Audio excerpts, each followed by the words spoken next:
aucun homme ne peut changer la destinée d'une civilisation à moins qu'il soit lui-même cosmique.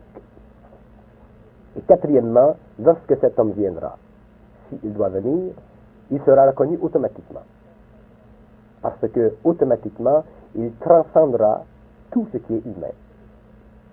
Le Christ. Bon, ce que vous appelez le Christ. Le Christ fait partie de la hiérarchie. Il est le maître de la galaxie. Il est l'être le plus complet dans la galaxie.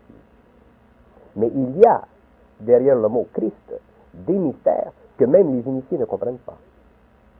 Parce que pour révéler la dimension du Christ, il faut automatiquement entrer en contact avec le mental christique. Et le mental christique, c'est une puissance vibratoire qui détruit automatiquement, sur le plan humain, l'émotionnalité renversée par toutes les forces lunaires. Si les gens entraient en contact avec le mental christique, automatiquement, ils seraient transformés. Simplement par vibration. Parce que le Christ représente les forces de vie. Il représente la relation entre le feu cosmique et le feu interne de la galaxie.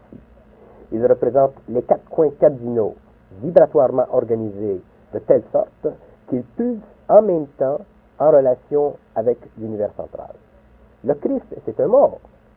Mais aucun homme ne peut, en conscience cosmique, prononcer le Christ sur le plan physique, prononcer le mot Christ sur le plan physique, parce que le mot Christ, c'est une vibration, c'est une énergie. Et l'homme n'a pas la capacité encore de se servir de ce mot-là.